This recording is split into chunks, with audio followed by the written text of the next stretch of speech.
The eternal dawn. The city of Rome stirred in the quiet embrace of dawn, its vast expanse cloaked in the soft glow of morning light that spread gently over rooftops of terracotta tiles, temple pediments of gleaming marble, and weathered brick walls that had stood through generations of triumph and turmoil. You could almost feel the air warming, still cool from the night but slowly carrying the fragrance of hearth smoke and baked bread, as countless ovens across the city were stoked back to life. In the hush before the markets opened, the cobblestones of narrow streets still held the echo of last night's revelers, their voices long faded into silence, replaced now by the sound of a single cart rattling along uneven stones, its wheels worn smooth from journeys repeated daily. Rome was awakening, not with sudden noise, but with a patient rhythm that reflected the empire itself, vast, enduring, and endlessly pulsing. At the very heart of the city, where the Forum lay hushed under the shadows of colonnades and statues of long-dead heroes,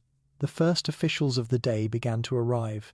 Scribes clutching wax tablets, clerks preparing benches, and magistrates adjusting their cloaks against the morning chill. Their sandals tapped lightly on paving stones, a sound barely carried through the open expanse, for most of Rome was still heavy with sleep. In the Suburra, the crowded quarter where common folk lived in towering insulae, shutters creaked open as women leaned out to shake blankets or call down to neighbors. The faint scent of garum sauce clung to yesterday's air, mingling now with the aroma of coarse barley porridge set to boil in humble kitchens. A rooster crowed from the courtyard of a nearby tavern, answered by another farther away, and the narrow streets gradually filled with life as children stumbled sleepily into the day. Along the banks of the Tiber, bargemen prepared their loads, mooring ropes creaking as they tugged at tied vessels. Amphorae filled with oil, wine, and grain were hefted by slaves who bent to their burdens without protest, their bodies silhouetted against the rising light, as if carved from shadow and movement. The water shimmered faintly, reflecting bridges of stone that arched across it, monuments not only of engineering, but also of Rome's unbroken determination to connect all parts of its world. Fishermen, having worked since the last stars still shone, now returned with nets damp and tangled, their catch of the night glistening faintly in wicker baskets. They bartered quietly with early risers, selling perch, eels, and mullet to housewives who sought freshness before the stalls grew crowded. The streets themselves bore the traces of the night watch, men who had walked with torches and staves to ensure order. Their weary steps now led them home, while their replacements, rested and vigilant, took up positions at the city gates. Beyond those gates, the countryside was already alive, farmers leading oxen, shepherds driving flocks, and travellers making their way toward Rome to sell, to plead, or to simply stand in awe of the great city that was as much an idea as it was stone and flesh. As the sun rose higher, gilding the Capitoline Hill and the temples that crowned it, even the gods themselves seemed to awaken, their statues catching fire with golden light, their silent eyes gazing over a people who bustled without pause. In patrician villas, the dawn arrived in quieter form. Slaves moved stealthily through peristyles to prepare basins of water, lay out fresh tunics, and awaken their masters with hushed voices. Perfumed oils were poured into lamps to drive away the dampness of night, and the first clatter of bronze vessels rang from kitchens where finer meals would soon be prepared. The masters themselves, roused from slumber, stepped onto balconies to survey their gardens, where fountains murmured softly and sparrows darted among cypress trees. For them, the city was both playground and theatre, a stage upon which their wealth and influence could be displayed, and the day ahead promised audiences, debates, and banquets. Yet even for these lords of Rome, the dawn carried a moment of stillness, the same serenity that fell on both the poorest beggar and the most powerful senator. And so, the eternal city breathed into another day, not with sudden bursts of life but with a steady unfolding, like the petals of a flower opening to the Sunday. Everywhere, from the lowliest alley to the grandest avenue, life began again with ritual simplicity. The sound of footsteps multiplied, the murmur of voices rose, and smoke drifted upward in delicate spirals, carrying the essence of bread, oil, and incense toward the skies. It was a city of noise, of stone, of power, but at this hour, In its tender beginnings, Rome seemed to whisper rather than proclaim, reminding its people that though empires rise and fall, mornings always return, carrying with them the promise of yet another eternal dawn. Homes of the people. The streets of Rome widened and narrowed like veins through a living body, and within these arteries of stone and dust, homes of every sort pressed tightly together, each revealing something of the life inside. As the day stretched further into morning, the light filtered more clearly between the buildings, glancing off walls of pale stucco and catching on painted frescoes that adorned the wealthier facades. Rome was a city of contrast, and nowhere was this more evident than in its dwellings, for within the same quarter, a magnificent domus with an airy atrium might stand just a few streets away from a towering insula where families huddled in cramped chambers beneath crumbling plaster. The insulae, those vast apartment blocks that rose 5, 6, even 7 stories high, were homes to the masses. Built of brick, timber, and often the cheapest materials, they creaked and leaned, yet they housed countless souls. From below, you could see laundry lines strung like banners across upper windows, tunics and sheets swaying faintly in the breeze. Children's laughter rang out as they darted along corridors or leaned dangerously over wooden balconies. On the lower floors, where rents were dearer but safer, lived craftsmen and small merchants, while the upper floors, most perilous in case of fire, were reserved for the poorest, who climbed narrow staircases with buckets of water balanced carefully in hand. Each insula was its own little world, courtyards where women drew water from cisterns, cramped kitchens where smoke blackened the walls, and alcoves where shrines to the household gods flickered with tiny lamps. Life here was noisy, fragrant with cooking, and alive with quarrels and laughter alike. In stark contrast, the domus of the wealthy unfolded like miniature palaces hidden behind unassuming outer doors. To step inside was to leave behind the chaos of the street, for immediately the atrium opened with space and light, its roof designed to let in both air and water. Beneath the compluvium, rainwater collected in a shallow pool, the impluvium, glistening like a mirror in which the sky itself was reflected. The walls bore frescoes of myth and legend, gods in battle, nymphs reclining in wooded groves, heroes triumphant, and the floors sparkled with mosaics of coloured stones, so fine in their detail that even birds seemed alive within them. Beyond lay peristyles, gardens enclosed within walls where fountains trickled gently, statues of deities watched silently, and flowers bloomed in carefully tended beds. The domus was more than a house, it was a statement of status, a stage upon which every visitor was reminded of the family's prestige. Within these villas, slaves moved quietly and efficiently, their presence a constant yet subdued rhythm of life. Some swept floors until they shone, others tended fires in bronze braziers, and still others carried trays of food or wine to their masters. Here, families woke to the gentle call of a servant, bathed in perfumed water, and dressed in garments woven of fine wool or even silk. In private libraries, scrolls rested neatly in niches, waiting to be unrolled and read, while in storerooms, amphorae stood upright, sealed with wax and labelled with their contents: olive oil from Baetica, wine from Campania, honey from Sicily. The domus was self-contained, a world within walls, yet always tied to the broader rhythms of Rome, for its inhabitants moved freely between private, luxury and public life, their thresholds crossed daily by clients, guests, and petitioners. Between these two extremes lay the homes of middling citizens, modest yet sturdy, where artisans and traders dwelled in quieter quarters. Their houses were smaller versions of the domus, often only a few rooms arranged around a central space. Here the atrium was less ornate, perhaps shaded by wooden beams rather than marble columns, yet still it was the heart of the household, where family and work blended. Workshops often opened directly onto the street, so that passers-by could smell the leather of a cobbler's shop, hear the clang of a metalworker's hammer, or see the woven cloth stretched across a loom. Above these workshops, the family lived in compact rooms that smelled of resin and smoke, decorated with simple paintings of fruits, birds, or garlands, not the grand myths of the patricians. These houses, though lacking extravagance, embodied resilience and pride, for their owners were neither destitute nor aristocratic, but the vital backbone of Rome's society. As the day wore on, each dwelling revealed more of itself.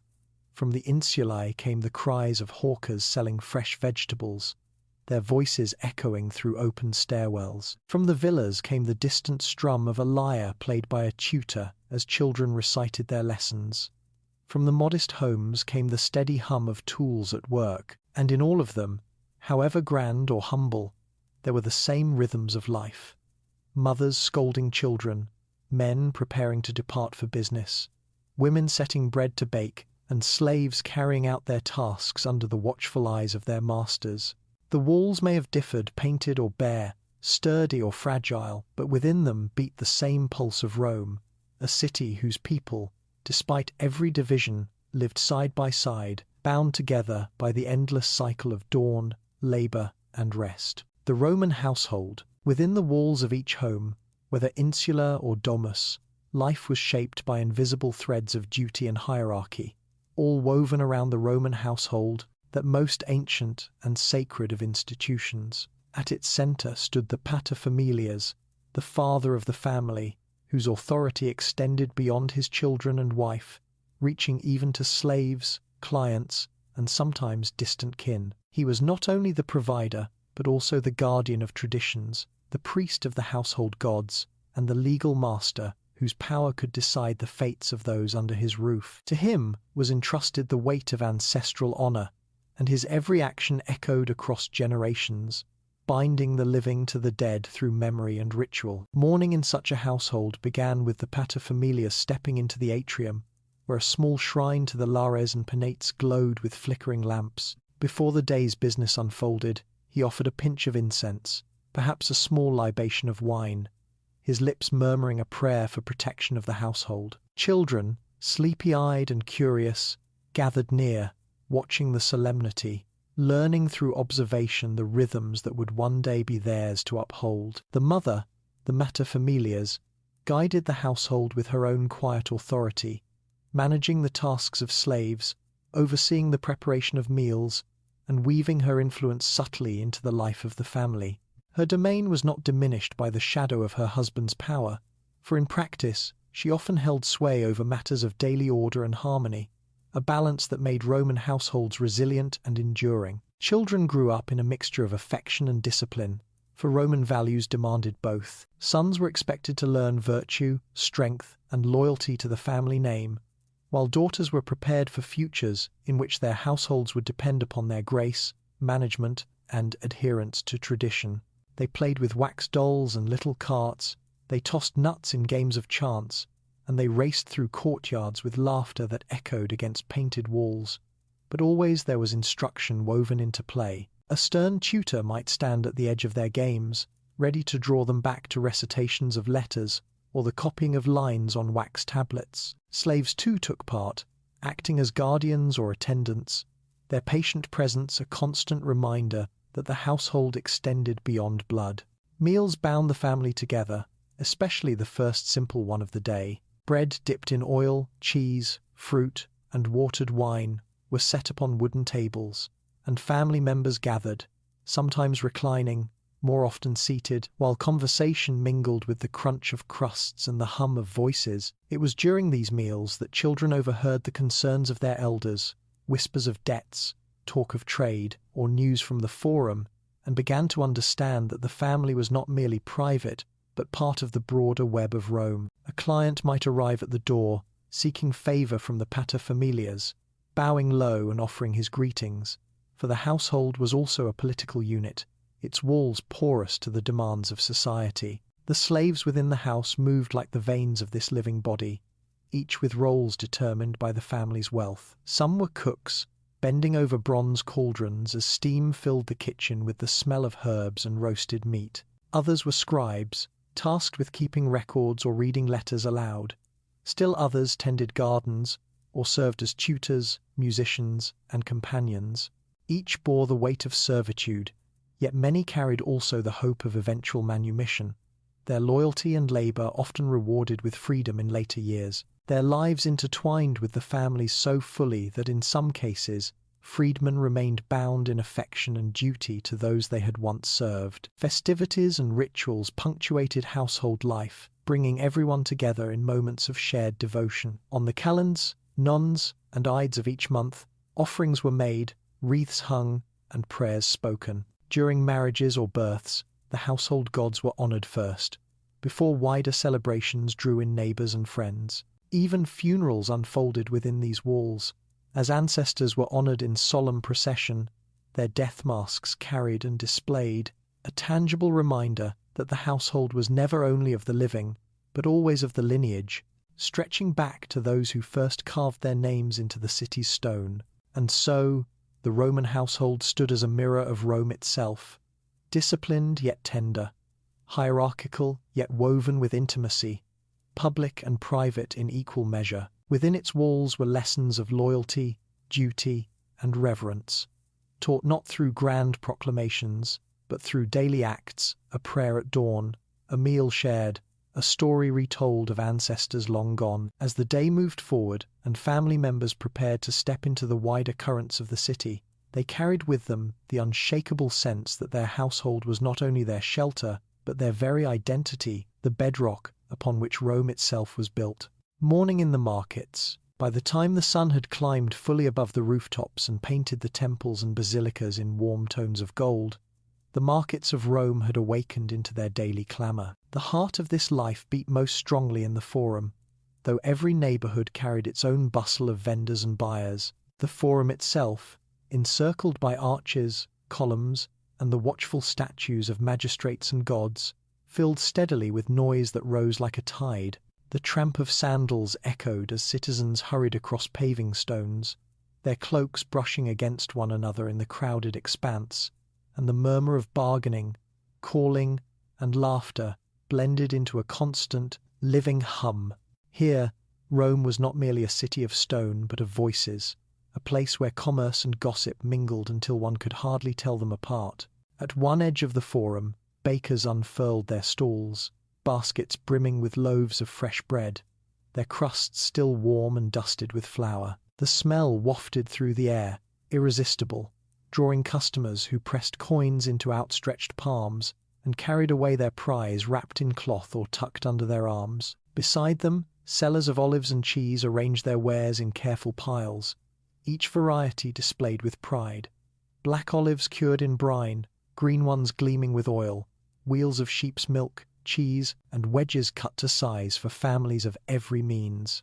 Not far away, fishmongers laid out their shimmering catch from the Tiber and beyond, their stalls wet with splashes of water as they called out prices, competing in loud voices with butchers who displayed cuts of pork, lamb, and goat hanging from hooks. The clatter of pottery joined the din as merchants selling amphorae, bowls and cups stacked their goods high, each piece decorated with simple patterns or scenes painted in red and black. Women ran their fingers along the rims, testing for cracks, while their children tugged at their sleeves, pointing eagerly at small cups etched with birds or dolphins. Spice sellers added their own exotic notes to the air, the sharp tang of cumin, the earthy warmth of coriander, the sweetness of cinnamon imported from faraway lands. These stalls reminded the people of Rome that their city was not only vast in stone but boundless in reach, drawing treasures from every province under its rule. As much as it was a place of trade,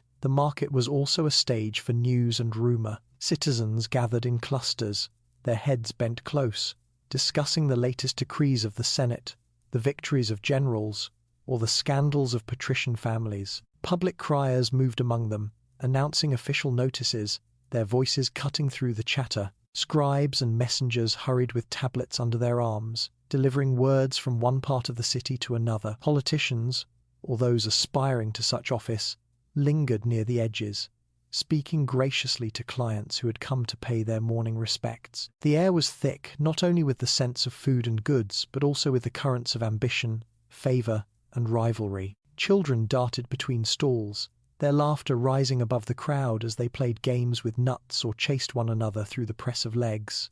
Beggars sat at the edges, their hands outstretched, voices pleading for alms from passers-by who offered coins or bread with practiced gestures. Foreign merchants, their clothing marked by distant styles, added splashes of colour and language to the scene. A trader from Egypt, his linen robes gleaming white, displayed baskets of dates and figs, while another from the east brought silk and glass beads that sparkled in the morning light. Their accents were strange, their wares exotic, and they reminded all who saw them of the empire's vast embrace, stretching far beyond the city walls. The market was not without its dangers, for pickpockets moved deftly among the throng, slipping purses from belts or snatching coins from distracted hands. Watchmen stood at intervals, their eyes sharp, staves ready, though they could not catch every theft. Yet even this risk was part of the market's life, accepted by most as inevitable as the dust underfoot. What mattered was the pulse of exchange, the daily rhythm of giving and receiving that sustained the city of 1,000,000 souls. As the morning stretched toward midday, the market reached its height. Stalls overflowed with goods, voices rang louder, and the forum seemed to sway with the living tide of its people. Rome was a place where wealth and poverty brushed shoulders, where gossip and truth shared the same breath, and where the business of survival merged seamlessly with the business of empire. To walk among its markets was to feel the very heartbeat of the city, steady, chaotic, and eternal. And when at last some citizens left with baskets full, others with nothing, all carried away the same sense, that Rome's greatness was not only carved in marble or written in law, but lived out each day in the crowded markets, where every loaf, every rumour, and every handshake bound its people together. Food and daily meals. From the chatter of the market to the silence of shaded courtyards, the story of Rome was never complete without its food. For daily meals were more than mere nourishment. They were rituals of comfort, displays of status, and mirrors of the city's complexity. The simplest fare sustained the majority, while lavish feasts revealed the wealth and aspirations of the elite. Yet in every home, from insula to villa, food wove the day into order and meaning. The first meal, the intaculum, was modest. In the insulae, children chewed on coarse bread, dipped into a little olive oil or wine, sometimes with figs or cheese if fortune allowed. Mothers broke loaves by hand, the crusts rough against their palms, and handed them out while urging their families to hurry with the day's work. For the wealthier, the intaculum might include eggs, honey, and fruit arranged neatly on small dishes, served by slaves who moved quietly about the table. But even in the grand domus, this first meal was never extravagant, for Rome believed in beginning the day with restraint, leaving indulgence for the hours to come. By midday, the prandium provided a heartier repast. In workshops, labourers paused to share whatever provisions they had carried: bread, wrapped in cloth, a handful of olives, perhaps a piece of dried fish or cold meat left over from the night before. They ate quickly, seated on stones or benches, wiping their hands on tunics before returning to their tools. In the villas, the prandium could be more leisurely: cold cuts, salads of greens dressed in oil and vinegar, eggs sprinkled with herbs, lentils stewed with onions, and fruit laid out in bowls of painted clay. Wine, watered and mild, accompanied the food, though only a little, for the greater part of the day still lay ahead. The true splendour of Roman dining belonged to the cena, the evening meal, which for the wealthy became an elaborate performance lasting well into the night. In the triclinium, the dining room whose very name meant 3 couches, guests reclined on cushioned couches arranged around low tables. Slaves brought in courses one after another: oysters from distant coasts, roasted dormice stuffed with nuts and honey, sausages spiced with pepper, steaming platters of boar or venison, fish garnished with exotic sauces. Between courses came fruits and delicacies: apricots, cherries, grapes, almonds, and each dish was accompanied by wine, chosen carefully, diluted according to custom, sometimes flavoured with herbs or resin. The air filled with the fragrance of roasting meats and sweet pastries, mingling with the sound of lyres played softly in the corner, or the voices of poets reciting verses for the company's pleasure. For these elites, the cena was not only to eat, but to impress, to bind allies, to whisper politics, and to bask in displays of refinement. Yet, for the majority, the cena was simpler, though no less important. Families in modest homes gathered on stools and benches, a single oil lamp casting its glow over the table. A pot of pulse porridge made from spelt or barley might form the center of the meal, enriched with beans, vegetables, or scraps of meat when fortune allowed. Bread was always present, often dipped in garum, that pungent fish sauce beloved by Romans of every class. On feast days or when business had gone well, perhaps a chicken roasted in herbs or a piece of lamb appeared, and laughter rose from humble courtyards no less genuine than the merriment in patrician halls. In taverns scattered across the city, workers and travellers found hearty stews, wine served in clay cups, and company for conversation, their meals loud and convivial under smoky rafters. Food was also deeply tied to ritual and religion.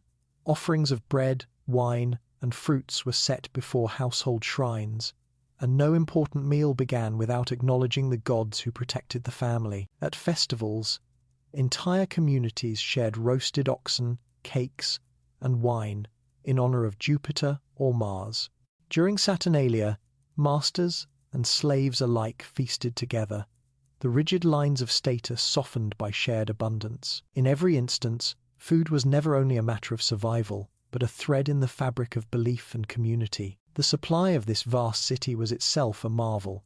Grain ships arrived from Africa and Egypt, their holds filled to the brim, feeding the empire's greatest metropolis. Distributions of free grain to the poor, the annona ensured that no citizen starved, though lines for such rations wound long through the city. Olive oil from Spain, honey from Sicily, fish sauce from Hispania or the Black Sea, and spices from Arabia and India, all found their way into Roman kitchens, reminders that the city's appetite reached across the world. As the evening deepened and lamps were lit across countless dwellings, the day's meals concluded, but their memory lingered. In the clatter of empty amphorae, in the laughter of those reclining at feasts, in the quiet satisfaction of families sharing bread, Rome revealed itself once more as a city where food was not only sustenance but identity. Each crumb, each sip of wine, each spoonful of pulse tied its people to the land, to the empire, and to each other, sustaining the eternal city as surely as its laws and legions did. Children and education. In the courtyards of Rome, as the shadows of afternoon shortened, children's voices lifted into the air, threading through the din of carts, vendors, and distant construction. Their laughter and cries rose like the lightest music, a counterpoint to the stern rhythms of politics and trade. Childhood in Rome was a fleeting thing, treasured but swiftly shaped by duty, for even the youngest were seen as threads in the tapestry of family, tradition, and empire. Their games were not without meaning, their learning never far from the demands of adult life, and yet within their world lingered a sweetness, the innocence of play amid the grandeur of the city. Infancy began under the careful gaze of the household. When a child was born, the father, the paterfamilias, held the infant aloft in a moment of solemn choice, to accept or to reject. Acceptance meant the child was laid gently upon the ground and lifted again, symbolizing its welcome into the family, while rejection, rare but possible in hard times, meant abandonment to fate. Those accepted were soon swaddled, placed in cradles, and introduced to the lares, the protective spirits of the home. From their earliest days, Roman children lived in a world filled with ritual, where even their first cries were answered with whispered prayers and offerings to the gods. Play filled their earliest years, yet even games carried echoes of the society they would inherit. Boys tossed nuts like dice, a precursor to the gambling so beloved of Roman men, or played at battles with sticks and makeshift shields. Girls sang rhymes and cared for wax dolls with jointed limbs, dressing them in miniature tunics, preparing for roles as future mistresses of households. In the narrow streets, children raced hoops of bronze or wood, their bare feet pattering against the stone, or tossed balls back and forth, their shouts mingling with the calls of vendors. Though their laughter carried freely, their lives were never separate from the watchful eyes of parents, slaves, and tutors, who knew that games would soon give way to lessons. Education for Roman children was both a privilege and a burden. In wealthy homes, tutors instructed sons in reading, writing, and arithmetic, guiding their hands as they scratched letters onto wax tablets with sharp stylus. They memorized verses of Homer and Virgil, their voices rising in unison as they recited line after line, learning not only language, but also the moral lessons embedded in epic tales. Girls, though rarely schooled formally, absorbed knowledge at their mother's side, learning to spin wool, manage servants, and keep accounts, for the running of a household demanded both skill and intelligence. Yet some daughters of noble families were granted tutors, and they too learned to read, write, and even compose poetry, their sharp minds valued though often hidden behind walls of custom. For those destined for higher paths, education extended beyond the home. Boys of respectable families attended the ludus literarius, the primary school, where they sat on benches or even the ground, listening as the literator taught them their letters. Fees were paid, often in modest coins, and the literator's rod lay close at hand to ensure discipline. Those who advanced went on to the grammaticus, learning Greek and Latin literature, rhetoric, and the history of their ancestors. The most ambitious continued to study under rhetoricians, mastering the art of persuasion, for oratory was the key to Rome's corridors of power. To speak well was to command men, and to command men was to carve a place in the eternal memory of the city. Even outside formal lessons, education was constant. Children watched their fathers receive clients in the atrium, learning by observing the subtle exchanges of patronage and loyalty. They accompanied their mothers to temples, observing rituals, absorbing reverence for the gods. Boys followed their fathers to the forum, listening wide-eyed to debates and court cases, their minds already forming ideas of justice and power. Girls watched the weaving of garlands, the preparation of offerings, and the careful distribution of household resources, learning that wisdom and foresight were as necessary in private life as in the Senate. Not all Roman children knew the luxury of study. In the insulae, sons and daughters of artisans and labourers grew up amid the tools of their family trade.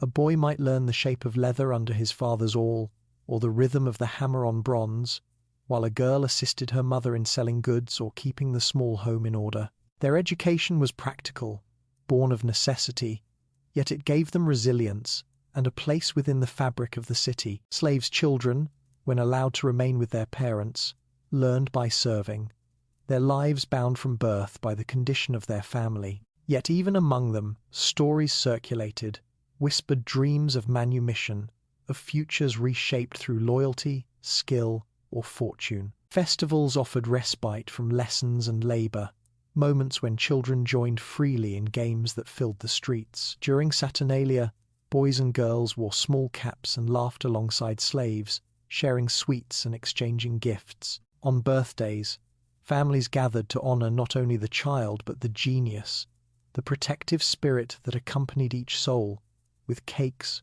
fruit, and song. These celebrations reminded children that their lives, however sternly guided, were also marked by joy, that Rome was not only duty and order, but also laughter and festivity. Thus, from cradle to adolescence, children in Rome were shaped by a world both tender and demanding. They learned through games, through work, through prayers and lessons, that they were heirs to an empire vast and enduring. Every letter scratched on a tablet, every tune sung in play, every whispered prayer before a shrine, was a step on a path that would lead them from innocence into the roles of citizen, matron, soldier, or statesman. And in their bright eyes, filled with curiosity and promise, Rome saw its own reflection, eternal, restless, and forever renewing itself through each new generation. Work and trades. As the sun climbed toward its height and shadows shortened beneath the colonnades,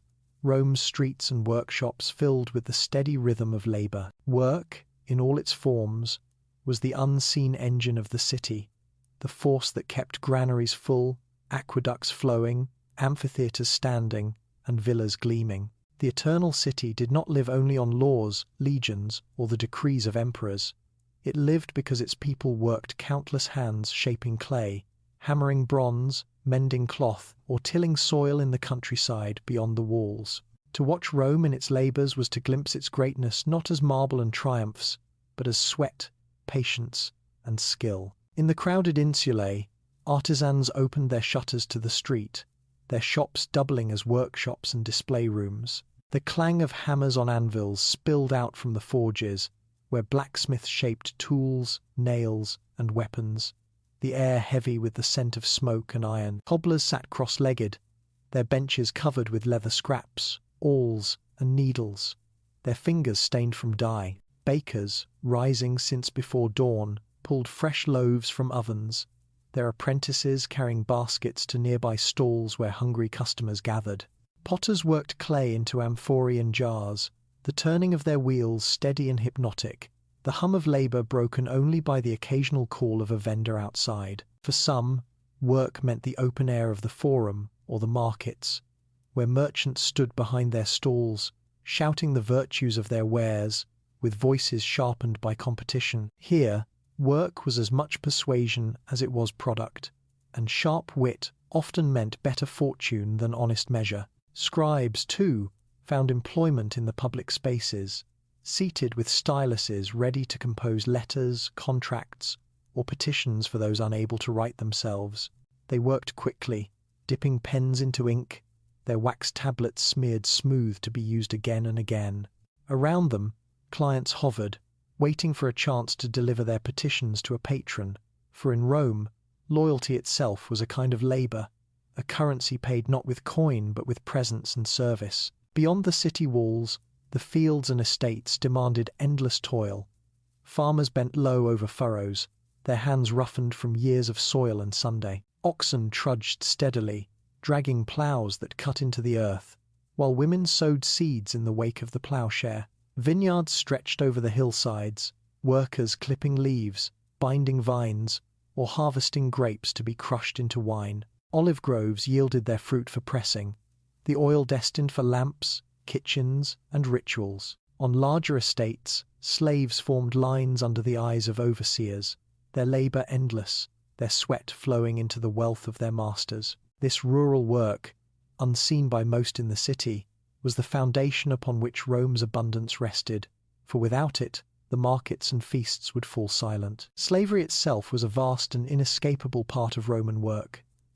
Slaves labored in kitchens, fields, workshops, mines, and quarries, their lives bound to tasks that ranged from brutal to refined. Some crushed stone beneath the blazing sun, their bodies straining against chains, while others copied manuscripts in shaded libraries, their hands moving delicately over parchment. Skilled slaves were highly valued, doctors, teachers, secretaries, and craftsmen who lived in their masters' households, but often enjoyed a measure of trust and comfort. Yet whatever their station, their work was not their own, and the hope of manumission of being freed through loyalty or purchased liberty was the light that sustained many. Meanwhile, the city itself was a constant work site, where laborers and slaves built, repaired, and maintained. Aqueducts demanded vigilant care, arches and walls required patching, streets needed clearing of refuse and waste. The clatter of tools and the voices of work crews rose in every quarter.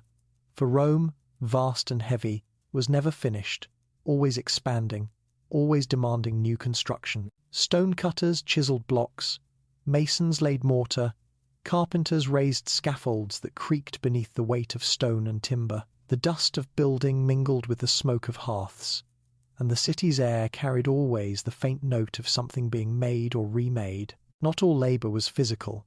Merchants and bankers worked through ledgers, balancing figures, lending money, and calculating interest. Ship owners negotiated contracts at the harbors, their voices sharp against the crash of waves and the cries of sailors unloading amphorae of oil and wine. Couriers hurried along the roads, dust rising at their heels as they carried messages to distant provinces.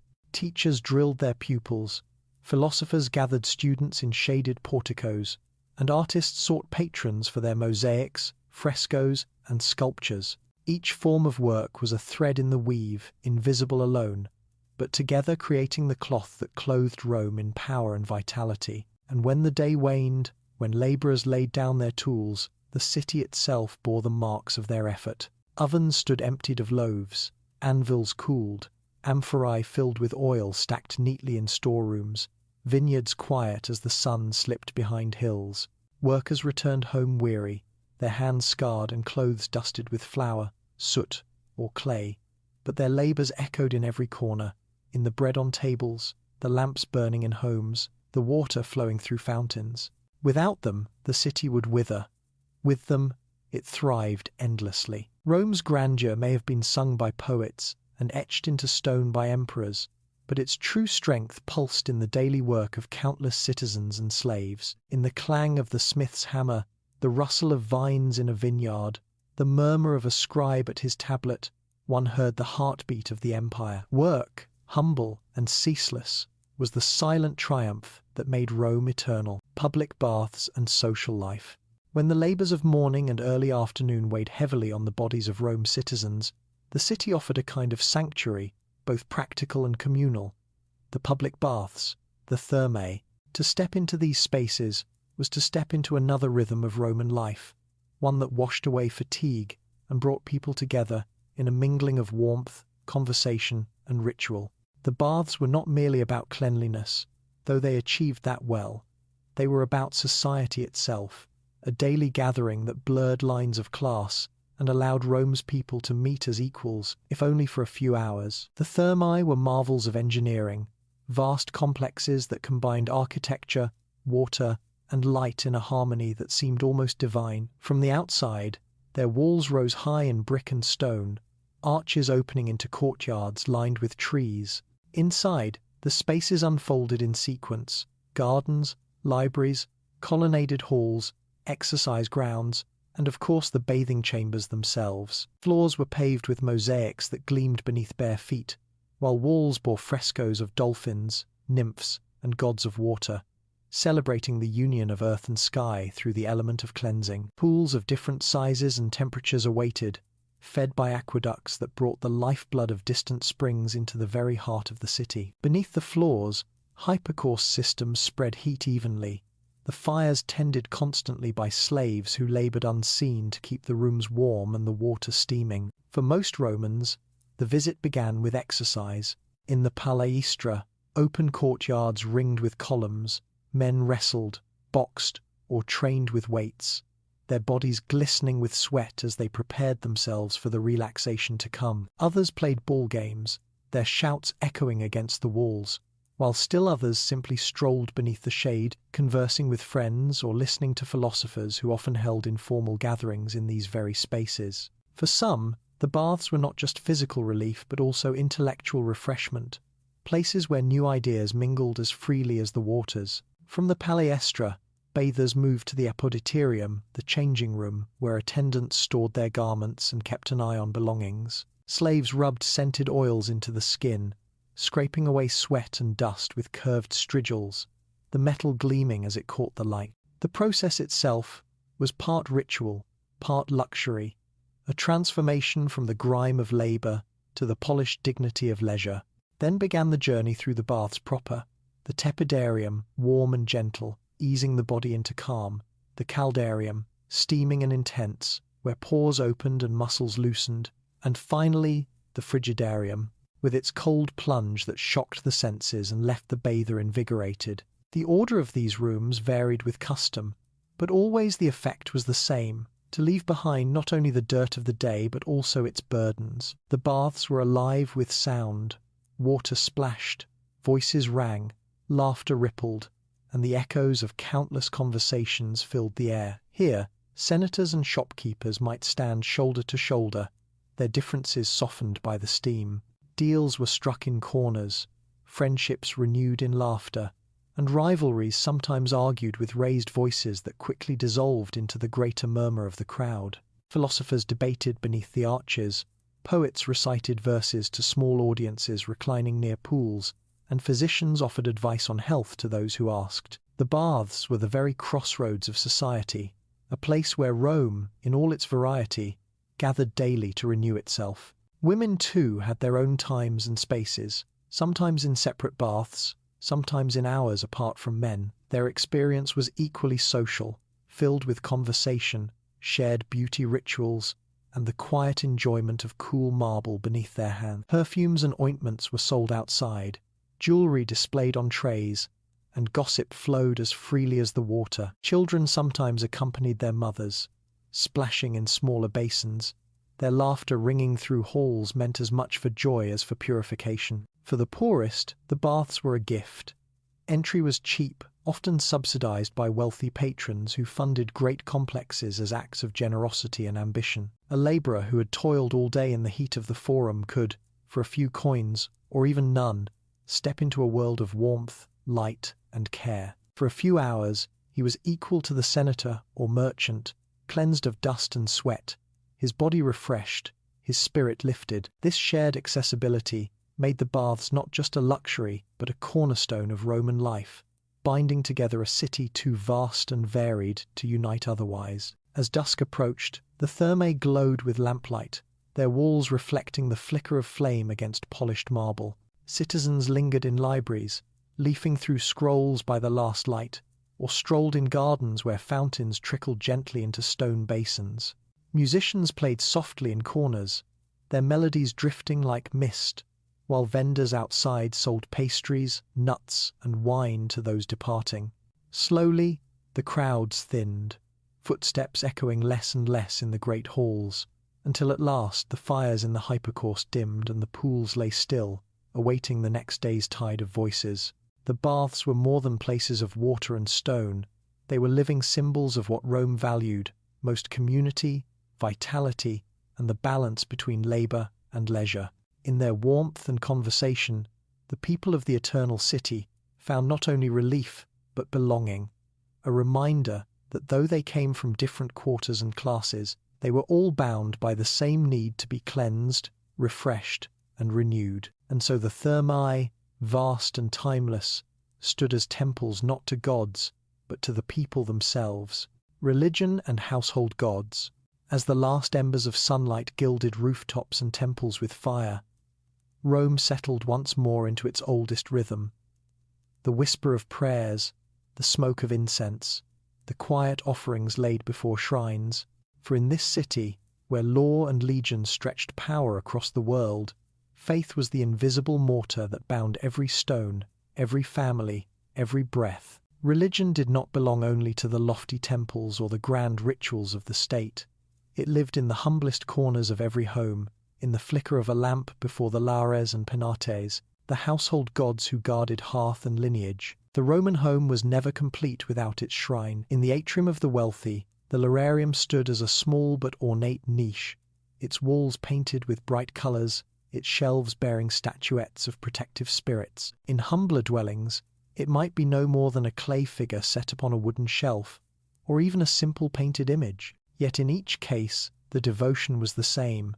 Offerings of bread, wine, or garlands, laid daily before these guardians, whispered prayers for health, fortune, and the protection of children. Fathers and mothers alike honored them, though it was the paterfamilias who bore the chief duty of ritual, ensuring that no day passed without acknowledgement of the powers unseen. Each household also paid tribute to its ancestors, for the spirits of the dead were never absent from the lives of the living. Death masks, carefully moulded in wax, preserved the faces of forebears, displayed on solemn occasions to remind descendants of the unbroken chain that linked past to present. Festivals such as the Parentalia called families to grave sites, where offerings of flowers, wine, and cakes were made, not only in memory but in continued relationship. To be Roman was to know that the dead remained close, guiding and watching, their honor woven into every decision, their voices carried in stories told by the elders at night. Beyond the walls of the home, Rome's devotion stretched to every corner of the city. The great temples of Jupiter, Optimus, Maximus, Juno, and Minerva stood high upon the Capitoline, their steps worn smooth by centuries of feet ascending with offerings. Columns rose skyward, gleaming marble reflecting the prayers of multitudes. At dawn, priests in white togas led sacrifices, the bleating of animals mixing with the chant of hymns. Smoke curled upward as oxen and sheep were laid upon the altars, their lifeblood believed to carry supplication to the heavens. Citizens gathered in solemn silence, heads bowed, while augurs read the flight of birds or the patterns in the entrails, seeking signs of the gods' favor. For the Romans, no decision of state, no battle, no new building began without such rituals, for to act without divine sanction was to invite disaster. Yet religion in Rome was not only a matter of state or family, It was woven into the very fabric of daily life. Shrines stood at street corners, adorned with flowers and small offerings left by passers-by. Travellers prayed at crossroads, pouring wine upon the earth for Hermes, Mercury, or the spirits of the place. Soldiers carried portable altars with them on campaigns, lighting fires before battle to call upon Mars or Fortuna. Merchants prayed for safe voyages, farmers for fertile harvests, mothers for the health of their children. In every act of life, from the simplest to the grandest, a Roman hand might pause to offer a crumb, a coin, or a whispered word. The city itself was a map of devotion, its streets lined with temples to gods from every land Rome had conquered. Isis from Egypt, Mithras from the east, Cybele from Phrygia, all found a place in Rome's endless embrace. Their rites, strange and colourful, mingled with the old traditions, creating a spiritual tapestry as varied as the empire itself. Some citizens remained steadfast to the gods of their ancestors, while others were drawn to the exotic mystery of foreign cults. Yet all, whether through incense to Jupiter or sacrifice to Isis, sought the same comfort, the sense that beyond the uncertainty of life, divine powers shaped destiny. Even in laughter and leisure, religion was present. Festivals filled the calendar, marking time with joy and solemnity alike. On the Lupercalia, young men raced through the streets, striking bystanders playfully with strips of goat hide, believed to bring fertility. During the Vestalia, women visited the temple of Vesta to honor the eternal flame that symbolized Rome's life itself, carrying offerings of cakes baked in simple devotion. The Saturnalia, wild and joyous, overturned the order of society for a few days, masters serving slaves, gambling permitted, and songs echoing in every quarter of the city. These festivals reminded all Romans that devotion was not always solemn, but could be filled with laughter, song, and a suspension of ordinary cares. As night deepened, lamps glowed softly before shrines in countless homes, their flames 1,000 small stars across the city. Fathers poured final libations, mothers placed wreaths upon little figures, children clasped their hands in prayer. In temples, priests tended the sacred fires so they would not fail before dawn. Across the Tiber, in quiet groves, secret rites were whispered to gods too mysterious for the forum. And overhead, the stars themselves seemed to shine as the greatest temple of all, reminding Romans that their city, vast though it was, remained but a fragment of a divine order. In this way, religion breathed through Rome not as doctrine but as atmosphere, not confined to words but lived in actions both great and small. The eternal city might have been built by soldiers, senators, and stones, but it endured through reverence, through the countless unseen gestures of faith made in kitchens, markets, and temples. The gods were everywhere, and in their presence, Rome walked each day with humility and pride, certain that its destiny was secured not only by legions, but by the watchful spirits that guarded every hearth and every street. Streets and entertainment, when the incense smoke of evening prayers drifted upward and the shrines of household gods had been tended, the streets of Rome, never truly quiet, began to pulse again with a different kind of life, that of entertainment, laughter, and leisure. Rome's streets, winding like veins through the heart of the city, were stages as much as thoroughfares, places where daily burdens gave way to diversions both humble and grand. They were filled not only with the tramp of sandals and the cries of vendors, but also with music, jest, and spectacle, the vibrant play that reminded Romans that even amid empire and duty, joy had its rightful place. Street performers claimed their corners as naturally as the baker claimed his stall or the smith his forge. Jugglers, their hands flashing in the lamplight, tossed balls, knives, and even flaming torches into the air. Their audiences gathered in tight circles, eyes wide with wonder. Acrobats tumbled across cobblestones, contorting their bodies into impossible shapes, while clowns painted with flour made children shriek with laughter. Musicians added their notes to the air, the piping of flutes, the strumming of lyres, the soft beat of drums echoing between walls of brick and stone. A passerby could pause to watch, toss a coin into a performer's basket, and feel the weight of the day grow lighter. Dice rattled in shaded doorways, the clink of knucklebones heard wherever small groups gathered.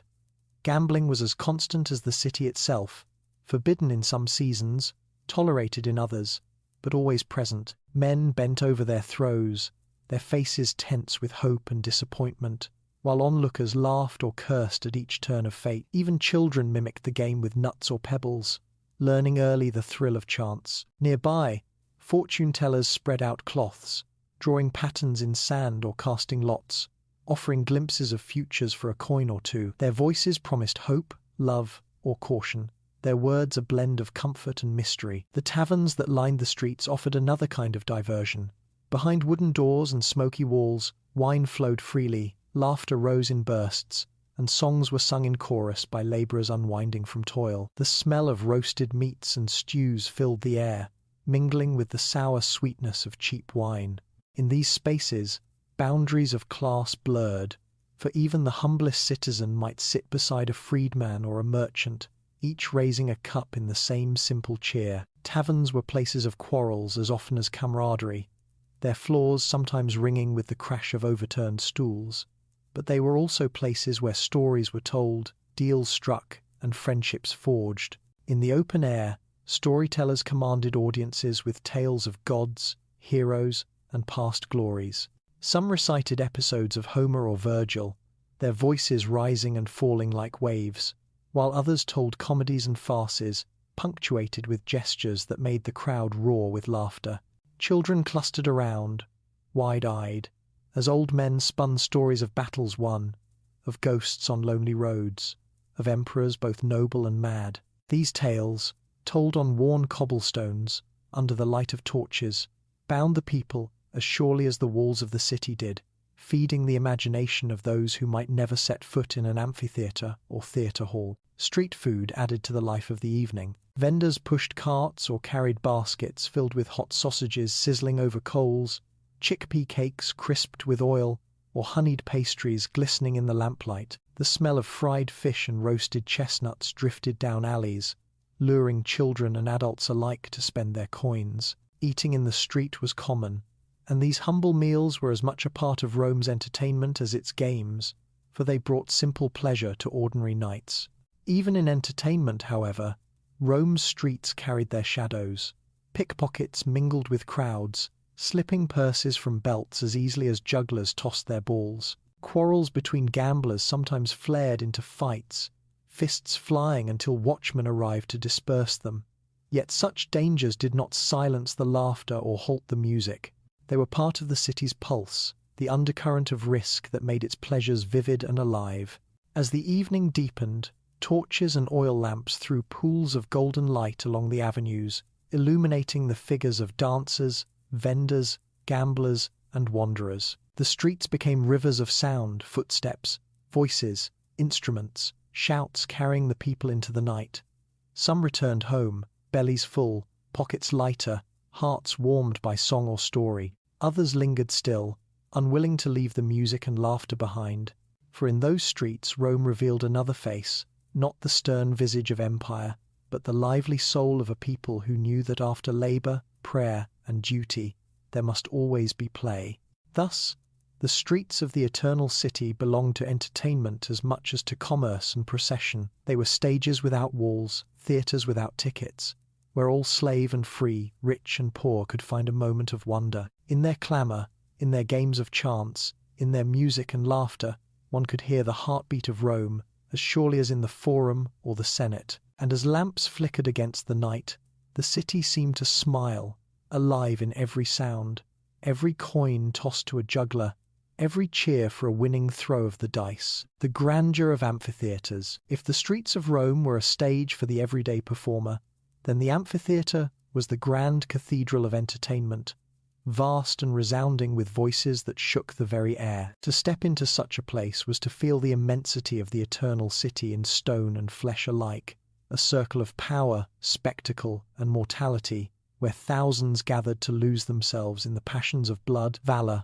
and display. The Colosseum, towering in its majesty, was the greatest of them all, yet it was not alone. Across the empire, in every great town, amphitheatres rose like echoes of Rome itself, smaller, yet carrying the same promise, that here beneath open sky and the watch of gods and emperors, the people would be fed not by bread but by awe. Long before dawn on the day of a great spectacle, citizens queued outside the mighty arches, their sandals scraping against the dust as anticipation thickened in the air. The amphitheatre loomed above them, its tiers of arches layered like the heavens, its stones glowing in the early light. Admission was free, for emperors and magistrates knew the value of generosity in spectacle. Senators, equestrians, commoners, freedmen, and even slaves entered, each to their appointed place, the elite on marble benches close to the arena, the poor in the highest tiers,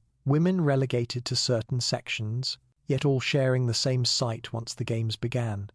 The amphitheatre swallowed them into its colossal belly, the murmur of thousands rising like the roar of the sea. The arena itself lay ready, its sand raked smooth, hiding beneath it the intricate machinery of lifts, traps, and cages. From below, animals shifted restlessly, the scent of hay and fear mingling with the torch smoke of attendants. Gladiators, too, prepared in the shadows, their bodies gleaming with oil, their minds sharpened for the combat to come. For them, this was no play, but the razor edge between life and death, honor and oblivion. Yet even as they tightened straps on their armor or gripped the handles of swords and tridents, they knew the power of the moment, that to step into the arena was to become immortal in memory, if not in flesh. The games began with ceremony. Processions of musicians filled the air with blaring horns and beating drums. Priests led sacrifices to Mars or Jupiter, and officials, clad in white, announced the program of the day. Then the first blood was spilled, not by man but by beast. Hunters entered, armed with spears and nets, to face lions, leopards, or bears brought from the farthest reaches of the empire. The crowd gasped and shouted, their voices rising with each leap, each strike, the sand soon marked with claw and blood alike. For many, this was the most thrilling part, a reminder that Rome's dominion reached even into the wilderness, taming the beasts of Africa and Asia for the amusement of her citizens. Next came the gladiators, the true heart of the spectacle. They entered in pairs or groups, saluting the presiding magistrate, their voices ringing with the famous hail. Ave, Caesar, morituri te salutant. Hail, Caesar! Those who are about to die salute you. The crowd thundered in response, names shouted, wagers placed, loyalties declared. Each gladiator bore the marks of his class, the murmillo with broad shield and short sword, the retiarius with trident and net, the secutor with smooth helmet designed to face his net-wielding foe. They circled, eyes sharp, bodies coiled like springs, until with a sudden clash they engaged, steel striking shield, trident thrusting against sword. The roar of the crowd rose and fell with each movement, each wound, each daring maneuver. To watch was to feel swept into the very rhythm of life and death, the collective breath of tens of thousands moving as one. When a gladiator fell, wounded, and defeated, the decision of life or death belonged not only to the victor but to the crowd and the presiding official. Cries of "Mitta," "Spare him," or "Iugula," "Kill him," rang out, the multitude's voices pressing judgment upon the fate of the vanquished.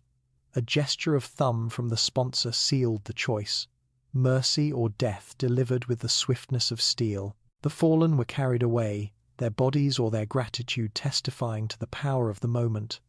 Those spared lived to fight again, their names etched deeper into the memory of the people. Those slain passed into legend, their courage immortalized in whispered tales. Interludes filled the day, acrobats leaping across the arena, dancers performing to the sound of flutes, or even mock naval battles staged when the floor was flooded, ships maneuvering upon the water, while crowds roared with astonishment. Criminals condemned by the state sometimes met their end here, executed as part of the spectacle, their deaths both punishment and theatre. The games were many things at once: entertainment, ritual, justice, and the demonstration of imperial power, all woven into one unrelenting display. For the common citizen, the amphitheatre was joy, release, and identity. For the emperors, it was a stage upon which to display generosity and strength. Bread might feed the belly, but games fed the spirit, reminding the people that Rome was invincible, her reach eternal, her glory unrivaled. As long as the amphitheatres resounded with voices, the bond between ruler and ruled remained strong, forged in awe and blood. When the day ended and the crowds poured once more into the streets, their ears still ringing, their hearts still racing, Rome itself seemed to thrum with the echoes of the games. Children reenacted the battles with sticks, men retold the feats of favourite gladiators, women gossiped about the emperor's gestures and the animals slain. The amphitheatre, silent now in the twilight, held within its stones the memory of thousands of eyes, thousands of voices, thousands of breaths, united in one great spectacle. And in that memory, as much as in marble or law, Rome proclaimed itself eternal. Travel and transport. As the roar of the amphitheatre faded into memory and evening fires were lit across the city, Rome itself remained ever restless. For it was a hub, not only of people but of movement. Travel and transport were the arteries of the empire, pulsing with a rhythm that carried goods, ideas, and men to every corner of its vast domain. From the harbours of Ostia to the milestones of the Appian Way, the Roman world was stitched together by roads, ships, and beasts of burden, each working tirelessly to ensure that the eternal city never stood still. The roads, famed throughout the empire, stretched outward like spokes from a wheel, straight and enduring, their surfaces paved with large, flat stones that clinked beneath the hooves of horses and the wheels of carts. To travel upon the Via Appia, the queen of roads, was to feel the ambition of Rome pressed into every slab of stone, for it ran straight through hills and valleys, its milestones marking the distance from the city's heart.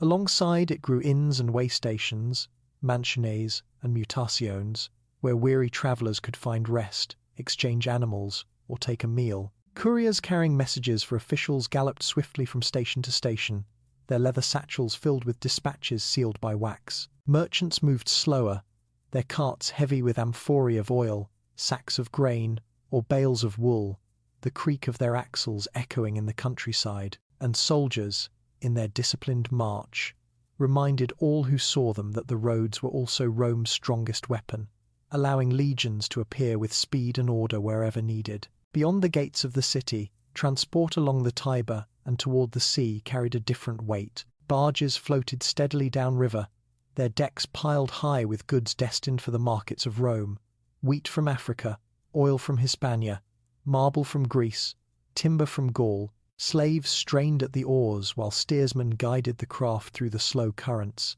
And along the banks, dock workers shouted and strained as they hauled ropes taut, bringing vessels into moorings. At Ostia, the great harbour, the sea itself seemed a highway of empire.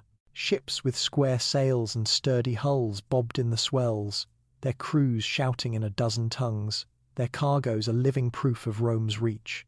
Silks from the east, spices from Arabia, glass from Alexandria, tin from Britannia. The air smelled of tar, salt, and fish, mingled with the cries of gulls that circled endlessly above the masts. Within the city, transport was a more chaotic affair.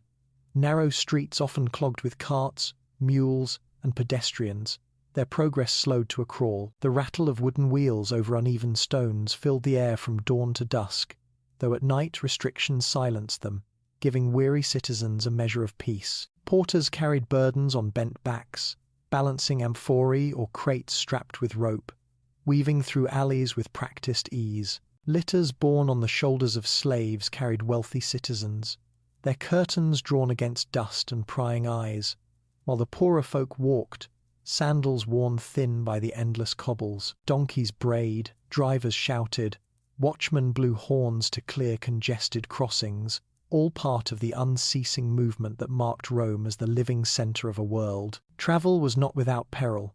Roads could be dangerous, especially in lonely stretches where bandits lurked, watching for merchants slow with heavy carts. Inns along the way were not always safe, their keepers sometimes conspiring with thieves. Seas too carried risks, with storms rising suddenly to dash ships against rocks, and pirates still haunting waters despite Rome's best patrols. Travellers prayed often to Neptune for safe voyages and to Mercury for swift journeys, their offerings left at roadside shrines or tossed into the waves. Yet despite these dangers, the desire for trade, adventure, or duty drove countless feet and sails onward, binding provinces and peoples together in the ceaseless dance of movement.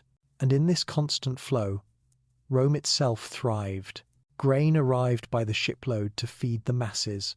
Olive oil filled storage jars to light lamps. Marble slabs were hauled for new temples, and exotic luxuries dazzled the eyes of patricians who sought to display their wealth. Roads brought messages faster than ever before, allowing governors to communicate with emperors, soldiers to obey distant commands, and merchants to seize opportunities that lay hundreds of miles away. The empire's size might have been overwhelming, yet its roads and harbours made it feel smaller, a network alive with energy that returned always to Rome. As twilight deepened and lamps lit the way along the streets, the sounds of carts and footsteps continued, softer now but still unbroken. Ships at Ostia rocked gently under the stars, their sails furled, their crews resting before another day's voyage. Couriers rode into the night, their torches flickering against the hillsides, carrying the words that tied one end of the empire to the other. And within the city walls, citizens lay down to rest, knowing that while they slept, the roads and waters carried on without pause, feeding the eternal city's endless hunger. Thus, travel and transport were not mere conveniences but lifeblood, as essential to Rome as its legions or laws. The empire was too vast to exist without them, and every stone laid upon a road, every ship launched into the sea, was another thread weaving the world together beneath Rome's hand. To watch this movement was to see the city's strength revealed not in triumphal arches or temples, but in the ceaseless motion of its people. Beasts, carts, and sails a rhythm as eternal as Rome itself. Politics and oratory. While carts rattled through Rome's streets and ships bore their cargo to Ostia, another current of life coursed through the city, quieter in sound but no less powerful. The murmur of politics, the art of speech, and the endless negotiation of power. If roads bound the provinces to Rome, it was words spoken in the forum that bound Rome itself together, words sharpened into weapons, flowing like rivers from the mouths of senators, magistrates, and orators. Politics was not confined to the marble halls of the Curia but lived in every corner of the forum, where shadows of colonnades fell upon men whose voices could sway the fate of thousands. At dawn, the forum began to fill with citizens who came not only to trade but to listen. The space itself was Rome's living theatre. Temples to Saturn, Castor, and Pollux, and Vesta framed the square, while statues of great men stood upon pedestals, their stony faces silent witnesses to the debates of the living. The rostra, that platform adorned with the prows of captured ships, rose above the crowd as the stage for oratory. Here, speakers ascended to address the people, their gestures broad, their voices amplified by the open air, carrying across the heads of listeners who pressed shoulder to shoulder, eager to hear the play of power in words. Senators in their white togas with purple stripes moved in solemn clusters, their conversation low but intense, for much of politics was conducted in whispers before it was proclaimed aloud. Magistrates, elected for their terms of office, stood ready to preside over courts, to guide assemblies, or to direct public works. Clients surrounded their patrons, demonstrating loyalty by their presence, hoping for favor in return. Messengers darted back and forth with tablets, carrying news from one end of the forum to another. Even the humblest citizen, leaning upon a staff, could pause to listen, his voice adding weight to the cries of approval or discontent that swelled like waves during debate. Oratory itself was an art, as carefully cultivated as sculpture or architecture. The training of a young noble in rhetoric was not for idle pleasure, but for this very stage, where a single phrase could ignite applause or fury. Speakers knew the weight of silence, the drama of a raised hand, the rhythm of repetition. Their voices rose in crescendos, fell in whispers, shifted pace like the gallop and halt of a horse. They invoked the gods, the ancestors, the founding myths of Rome, weaving the pride of the people into their arguments. Some spoke to persuade, others to dazzle. All knew that the forum was as merciless as the amphitheatre. Triumph or ridicule waited on every word. Debates often revolved around matters that touched every life. Grain distributions, taxation, military campaigns, the construction of new temples or roads. These were the subjects that shaped Rome's daily pulse. A senator might rise to argue for war in distant provinces, his words painting glory and necessity, while another opposed him, warning of costs, unrest, or omens read in the heavens. The people below shouted their approval or disapproval, their reactions shaping the courage of those upon the rostra. In this way, politics in Rome was both spectacle and substance, a dialogue that bound rulers and ruled together in shared performance. But politics was also woven into quieter acts. Patrons met with their clients in the atria of their homes at dawn, giving advice, offering assistance, or demanding service. Deals were struck in shaded porticos, agreements sealed with handshakes as binding as any law. Corruption whispered through the air as coins changed hands for influence, though always under the guise of generosity or friendship. Yet even in these shadows, the people believed in the ideal of the res publica, the shared public thing, the commonwealth of Rome. Politics was as much about image as truth, and every gesture, every word spoken in public, was part of the fabric that held the city together. The Senate, seated within the Curia, was a theatre of its own. Rows of senators listened as one rose to speak, the marble walls echoing his words, while others murmured, applauded, or sneered. Decisions made here reverberated across the empire, affecting soldiers in Gaul, farmers in Egypt, merchants in Asia. Yet within the chamber, the debates often hinged on pride, rivalry, and ambition, as much as on principle. Senators invoked the wisdom of ancestors, cited omens, or appealed to the will of the gods, all in service of arguments that might expand or restrain Rome's reach. For the ordinary citizen, participation in assemblies was both privilege and duty. They gathered in the comitia, voting on laws, magistrates, and declarations of war, their presence a reminder that Rome was not only ruled but also shared. Though the voices of the powerful carried most weight, the clamour of the people could not be ignored, for emperors and magistrates alike feared the discontent of the crowd. A sudden uproar in the Forum could shake the city as surely as an earthquake, reminding rulers that the favour of the people was as essential as the favour of the gods. Politics, like oratory, was never confined to daylight. In taverns, men argued over the day's debates, voices rising with wine. In private gardens, conspiracies were whispered, plans laid in secret that would one day erupt in the Senate or on the steps of a temple. Rumours moved swiftly through the streets, passed from lips of vendors to customers, from soldiers to their families, until the whole city seemed to murmur with speculation. Rome was not merely a city of stone and commerce, but of voices, a vast chorus in which every citizen, from senator to beggar, played a part. As the lamps of evening glowed across the Forum, casting shadows upon statues of Romulus and Remus, Cicero and Cato, the voices finally quieted, but their echoes lingered. Tomorrow, the debates would rise again. Fresh words poured into the ancient vessel of the Republic, or the empire that succeeded it. For Rome was built not only by armies and architects, but by words, by the art of persuasion, by the belief that through speech one could shape destiny. And in the stillness of the night, the rostra stood, waiting, silent stone, ready to bear again the weight of voices that would define the fate of an empire. Law and order. As dawn returned to the eternal city and the Forum filled once more with the shuffle of sandals, the voice of politics was accompanied by the firm and steady presence of law. Rome prided itself not only on its legions and temples, but on its order, the rules, customs, and judgments that shaped the lives of citizens and foreigners alike. Law was the backbone of the republic that had once flourished, and though emperors now reigned supreme, the traditions of justice still coursed through the veins of the city, giving structure to the vast and varied empire. In the basilicas that lined the Forum, law was practiced as both ritual and performance. These great halls, shaded by towering columns and lit by shafts of daylight that pierced through high windows, echoed with the murmur of voices. Magistrates presided from raised platforms, their curule chairs symbols of authority, while lictors stood nearby, fasces in hand rods bound with an axe, the stern emblem of Rome's power to punish. Around them, crowded advocates, scribes, plaintiffs, defendants, and a throng of curious citizens, for trials in Rome were as much public theatre as legal proceeding. Every gesture, every phrase spoken by an orator, every ruling handed down was witnessed by many eyes, ensuring that law remained not a hidden matter but a shared spectacle of order. Advocates trained in rhetoric wielded words as swords.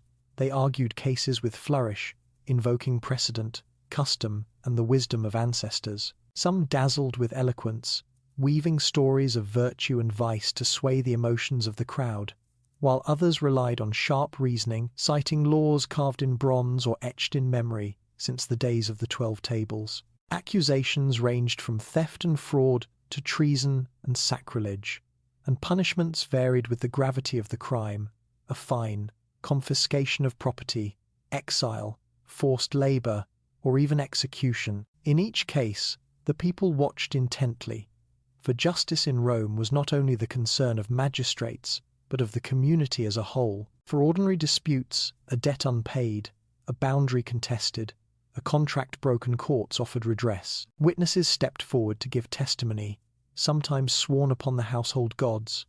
Documents were unrolled, signatures examined, and judges weighed carefully between the words of one citizen and another. The outcome could mean ruin or restoration, and the air often trembled with the desperation of those who awaited judgment. Yet even in small matters, the principle was clear. Rome valued order, and order depended on the rule of law. Crimes against the state were treated with sterner hand. Treason, corruption, and sacrilege invited punishments meant not only to correct, but to warn. Those who plotted against emperors often met their end swiftly. Their names condemned to oblivion, their statues toppled, and inscriptions erased in the practice of damnatio memoriae. Others were paraded in chains, their fates decided before jeering crowds. Execution could come by sword, by crucifixion, or by the beasts of the amphitheatre, each a spectacle meant to reinforce the gravity of Rome's discipline. Even citizens of rank, though shielded by privilege, sometimes found themselves forced to choose exile or death when political tides turned against them. Yet law was not only punishment, it was also protection. Citizens of Rome, wherever they travelled within the empire, carried the right to appeal, to demand judgment according to Roman custom rather than local whim. This shield of citizenship was treasured, granting dignity and security to those who bore it. In the provinces, governors served as both administrators and judges, applying Roman law alongside local customs, ensuring that the empire's reach extended not only through armies but through order. Within the city, watchmen patrolled at night, carrying staves and horns, their torches flickering against the walls of insulae. They kept an uneasy peace in alleys where thieves prowled and taverns sometimes erupted into brawls. Fire brigades, organized under Augustus and later emperors, stood ready to quench the constant threat of flames that haunted Rome's crowded neighborhoods. Discipline was visible, yet not absolute, for the city was too vast to tame completely. Still, the knowledge that law stood behind every magistrate, that punishment waited for transgression, lent a measure of stability to a population otherwise so restless and diverse. Even in religion, law and order were inseparable. Priests who neglected their duties could be punished, auguries ignored at peril, and oaths sworn upon the gods carried legal weight. Contracts, marriages, adoptions, and inheritances were all bound by rituals that blended sacred and legal together, reminding Romans that justice was not merely a matter of men, but of divine oversight. To break faith was to offend both the law and the gods, a double transgression that carried consequences far beyond the mortal realm.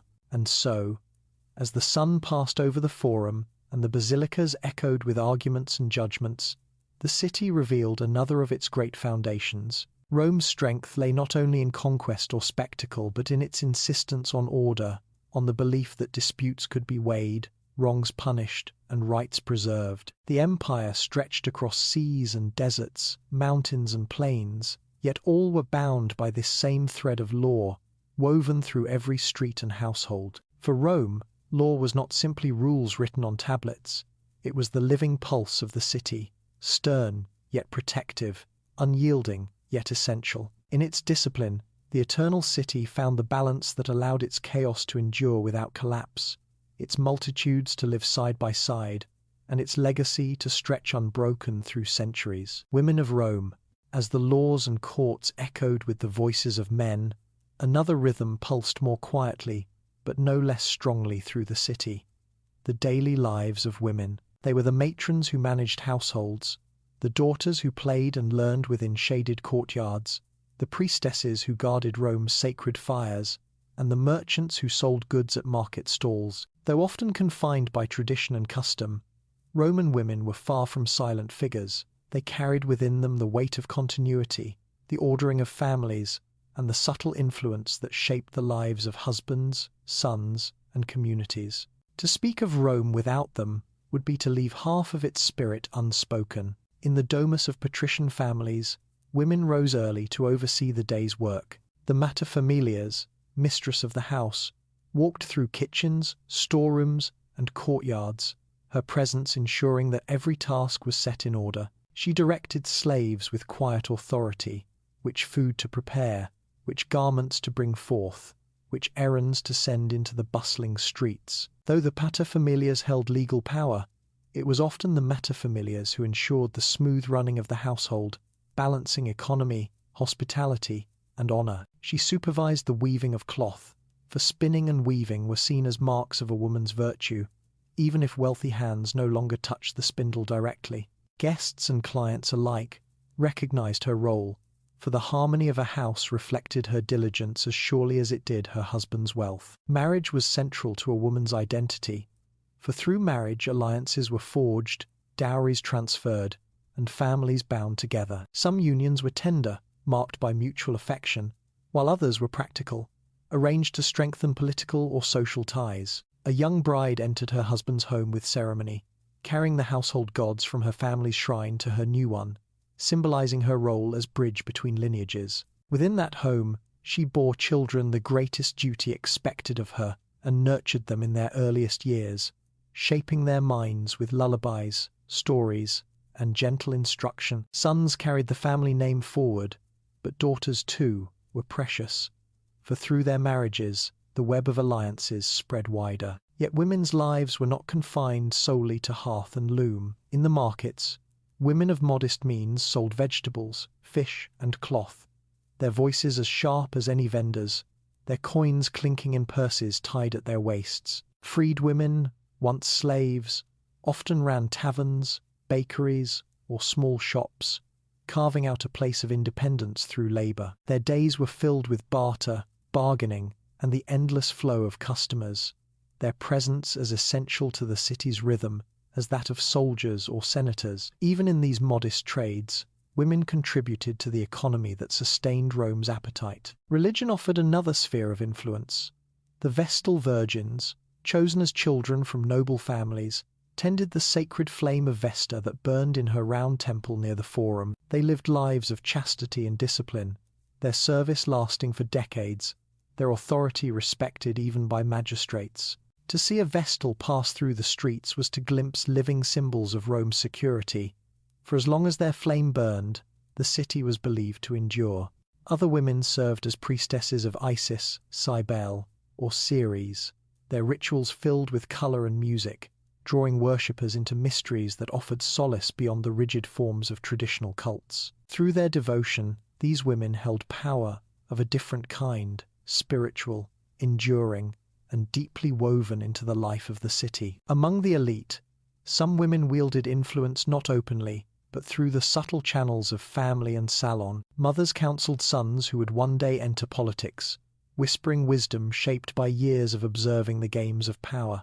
Wives advised husbands, their words spoken in private, but carried into public decisions. Letters preserved from Rome tell of women whose wit, loyalty, and judgment were trusted by generals and governors alike. Though custom barred them from standing in the forum or holding office, their presence was felt nonetheless, like the unseen current beneath the Tiber's surface. Education for women varied.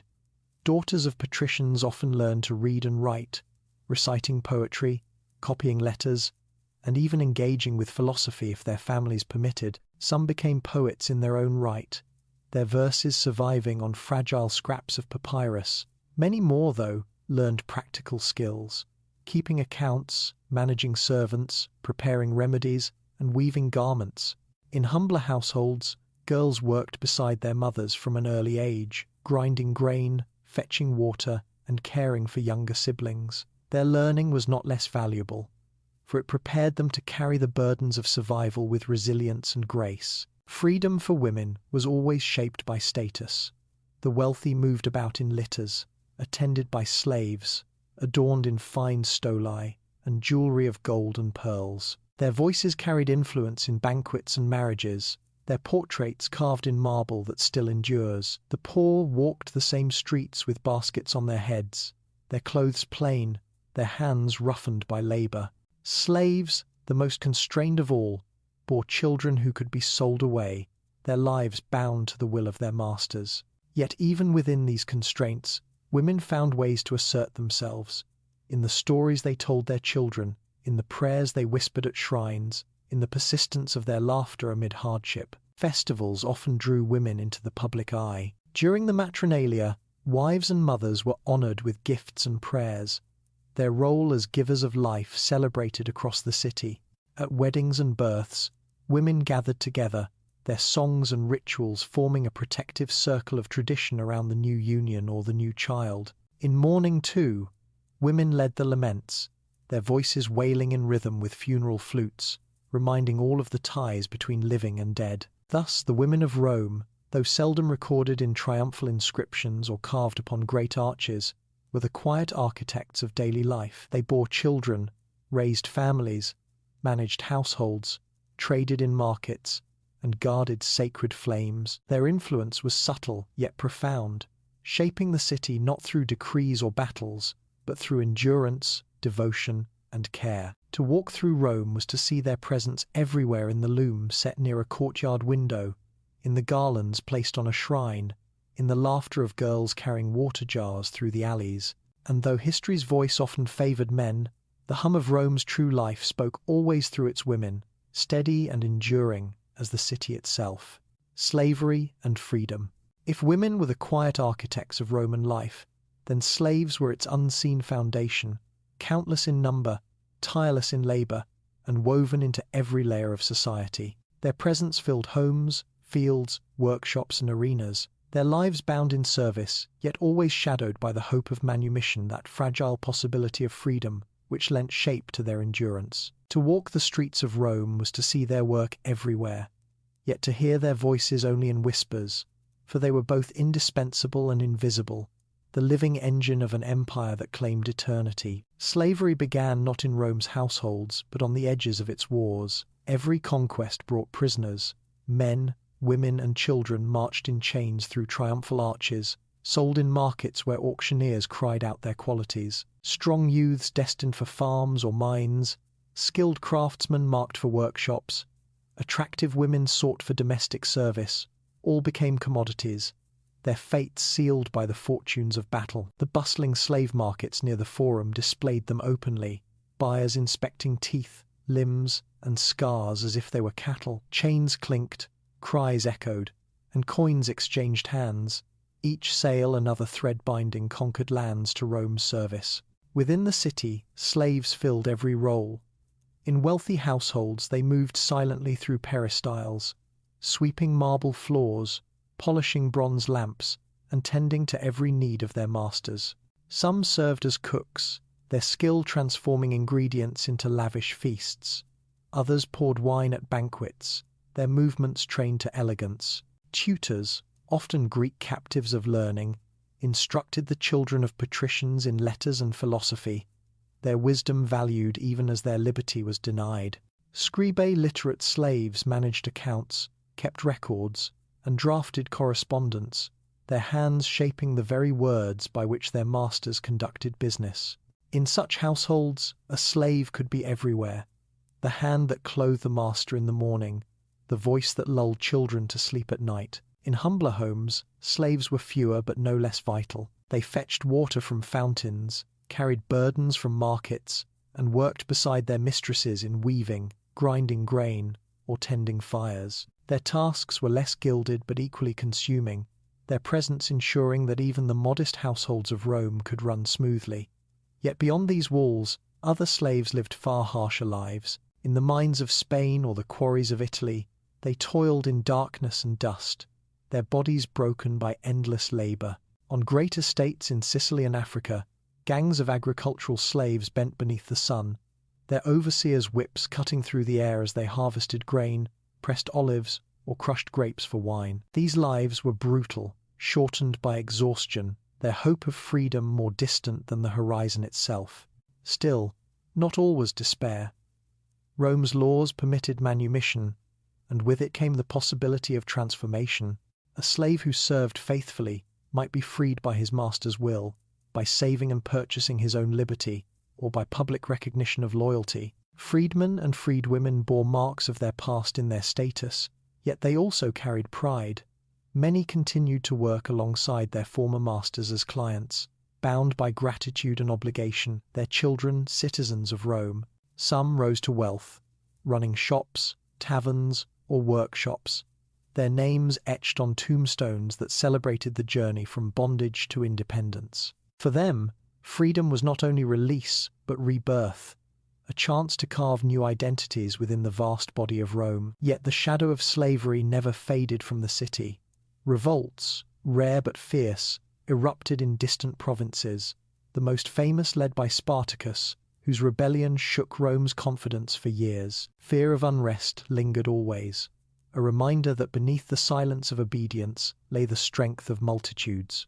The streets of Rome bore the memory of such fears, for crucifixions lined roads as warnings, the bodies of rebels displayed as grim symbols of discipline. Still, daily life resumed, the city leaning once more upon the shoulders of those who served quietly, invisibly, and indispensably. The paradox of slavery in Rome was this: it degraded those who bore its chains, yet it also offered pathways, however narrow, to integration. Slaves were outsiders made insiders, captives turned into family tutors, foreigners woven into the very heart of Roman households. In their labor and endurance, they shaped the city as much as senators or generals, though their names were seldom recorded in history. Their laughter, their tears, their whispered songs in kitchens and fields were the hidden music beneath the grandeur of marble and law. Freedom, when granted, was celebrated with rituals.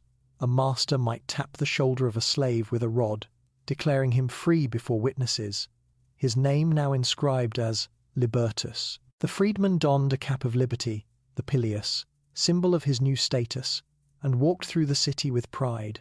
No longer bound but still tethered by gratitude, he carried within him the memory of bondage, but also the fierce determination to live as a Roman citizen, to pass on to his children the dignity that had once been denied him. Thus, the story of slavery and freedom in Rome was one of contrasts: chains and liberty, despair and hope, invisibility and transformation. The eternal city depended on the hands of slaves, yet it also offered the possibility, rare but real, of release and renewal. To walk through Rome was to see both the bowed figure carrying a basket through the market, and the freedman proudly inscribing his tomb with the tale of a life reclaimed.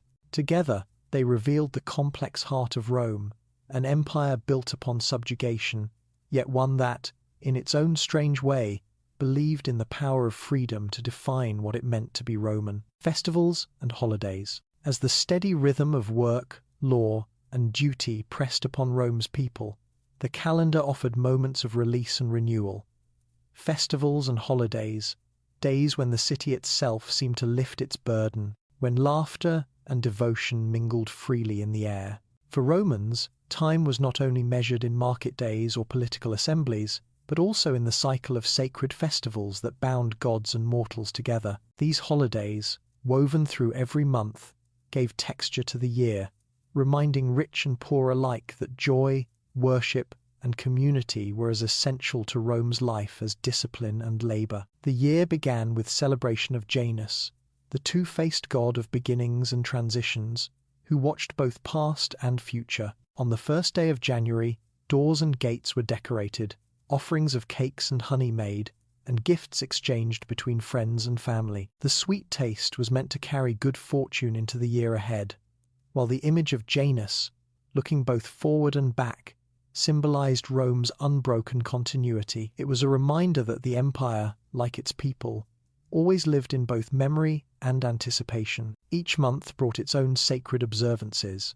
In March, the Festival of Mars marked the renewal of military vigor, with processions of armed youths and sacrifices to the god of war. In May, the Lemuria sought to appease restless spirits of the dead, as families walked barefoot at night, casting black beans over their shoulders and chanting to drive away ghosts. In June, the Matronalia honored wives and mothers, gifts given to women, prayers offered for harmony within the household. These rituals, intimate or grand, tied each family into the larger fabric of the city, blending private devotion with public life. But the most famous festivals were those that transformed Rome into a theatre of collective joy. During the Lupercalia in February, young men clad in goat skins ran through the streets, striking bystanders with strips of hide, believed to promote fertility and ward off evil. Crowds laughed and shouted as the runners passed, the city alive with a strange blend of solemn ritual and playful mischief. At the Floralia in spring, theatres burst with performances more licentious than usual, flowers scattered across the stage and streets, the revelry as colourful as the season itself. The Vestalia in June drew women in solemn procession to the Temple of Vesta, goddess of the hearth. The temple's inner sanctum, usually closed, was opened for these days, and mothers carried offerings of simple cakes baked in devotion. The flame tended by the Vestal virgins burned steadily, symbol of Rome's eternal life. Around it, women whispered prayers for health, fertility, and harmony, their presence reinforcing the city's belief that the safety of its households mirrored the safety of the empire. Saturnalia, however, was the festival that captured the Roman heart most fully. Celebrated in December, it overturned the world's order. Slaves and masters feasted together, gifts were exchanged, gambling permitted, and merriment filled every street. Statues of Saturn were unbound, symbolizing freedom, and for several days the city surrendered to joy. Men donned colorful caps, families gathered in laughter, and songs echoed from taverns to villas. In these days, Rome became a place of equality, a reminder that beneath its rigid hierarchies, all shared the same need for laughter, warmth, and community. Public festivals also brought games and spectacles. Chariot races thundered in the Circus Maximus, the crowd's roar shaking the ground as teams of red, blue, green, or white hurtled past, their drivers urging horses with whips and shouts. Victories were celebrated with wreaths and cheers, factions boasting proudly of their champions. In amphitheatres, special shows were staged, animals released, gladiators matched in honor of the gods. The city poured into these spaces, leaving behind the labor of workshops and fields to revel in the shared drama of spectacle. Even in smaller ways, festivals shaped daily life. Taverns filled with music, markets bustled with special treats, families prepared feasts of poultry, fish, or sweet cakes. Neighbors exchanged greetings and gifts. Children ran laughing with garlands in their hair, and temples glowed with incense and flowers. For a few days, hardship softened, divisions blurred, and Rome remembered itself not only as an empire, but as a community of souls bound together by celebration. In the provinces, too, these festivals echoed, carried by Roman officials and settlers, mingling with local customs to create new forms of devotion. In Gaul, Saturnalia was celebrated with Celtic songs. In Egypt, Floralia mixed with the worship of Isis. In Asia Minor, the rites of Cybele joined Rome's calendar. Thus, the festivals not only bound Rome together internally, but also stitched its provinces into the same rhythm, giving the empire a shared pulse that spanned continents. As night fell on festival days, the city glowed with torchlight, music drifting from homes and streets alike. Fires crackled, wine flowed, laughter rang, and prayers rose in equal measure. The gods, it seemed, walked more closely among their people during these days, smiling upon their joy as much as upon their sacrifices. And for the Romans, these holidays were more than diversions. They were reminders that even in the vast seriousness of empire, there was space for joy, for freedom, for renewal.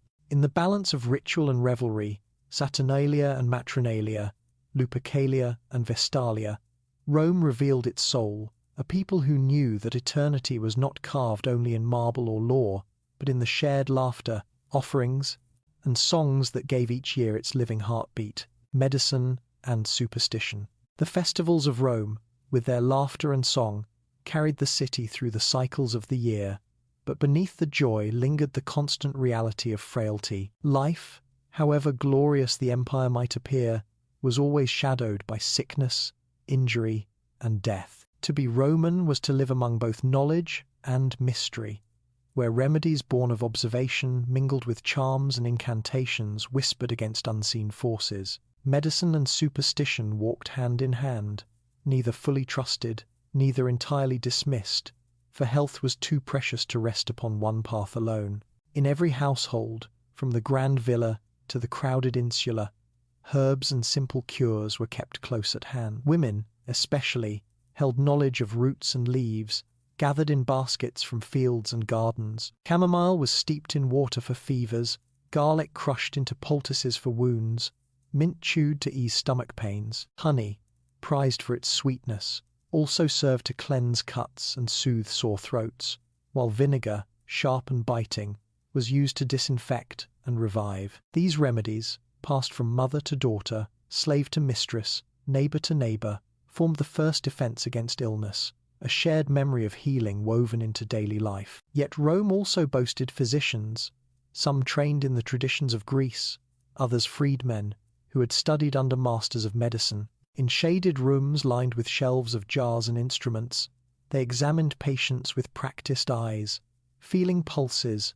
listening to breathing, and probing wounds. They prescribed diets, ordering abstinence from wine or heavy food, and recommended exercise or rest according to the ailment. Surgeons carried scalpels, forceps, and cauteries, tools of iron and bronze that gleamed ominously in the lamplight. Bones were set, abscesses drained, limbs amputated when no other cure remained. Their art was a mixture of bold intervention and deep caution, for they knew that a single cut might heal or destroy. Still, the people trusted medicine only in part. Alongside the physician's counsel, prayers were offered at temples, votive offerings hung upon the walls of sanctuaries to Asclepius, the god of healing. Terracotta models of arms, legs, eyes, or organs were left as tokens, each representing the part of the body in need of cure. Families knelt before altars, their lips whispering petitions for relief, while priests and healers invoked divine aid. Dreams, too, were consulted, for many believed the gods sent visions that revealed both illness and remedy. Superstition crept into every corner. Amulets shaped like phalluses, hands, or animals were worn around necks, pinned to clothing, or hung above cradles, believed to ward off the evil eye. Mothers tied red threads to their children's wrists, muttering charms to protect them from envious glances or wandering spirits. In the markets, sellers of potions offered mixtures of herbs, oils, and whispered spells, promising to cure everything from headaches to heartbreak. Fortune tellers and magicians claimed knowledge of hidden forces, reading omens in the flight of birds or the patterns of ashes. Their remedies might be nothing more than faith, yet for many, faith itself brought comfort, easing the weight of fear. Epidemics, when they came, struck with terror. Plagues spread swiftly through crowded insulae, carried by unclean water, spoiled food, or the breath of the sick. Fires burned in the streets to purify the air, incense thickened the temples, and families shut themselves behind doors, praying for survival. Physicians worked as best they could, recommending isolation or cleansing, but their efforts often faltered before the scale of disease. In such times, the city turned even more fervently to the gods. Sacrifices multiplied, and rituals were performed in hope of appeasing whatever divine displeasure had unleashed the pestilence. Soldiers on campaign knew another kind of medicine. Field surgeons treated wounds with bandages soaked in vinegar, stitched torn flesh, and set broken bones by firelight. Herbs gathered along the road served as painkillers, while cautery sealed bleeding wounds. Yet many soldiers carried charms as faithfully as they carried swords, whispering prayers to Mars or Fortuna before battle, believing that survival lay as much in divine favor as in skill. Even daily routines reflected a blend of cure and superstition. Baths were taken not only for cleanliness but for health, the alternation of hot and cold believed to strengthen the body. Diet was carefully considered. Bread, olives, fish, and fruit for balance, while too much wine or meat was thought to corrupt the humours. Exercise in the palestra kept the body vigorous, while sleep beneath the open sky was said to refresh the spirit. Yet none of this excluded charms against witches, curses, or restless spirits. Rome was a city of pragmatism and faith combined, where a man might consult a physician in the morning and a sorcerer by evening. Death, when it came, was not seen as failure, but as part of the order of things.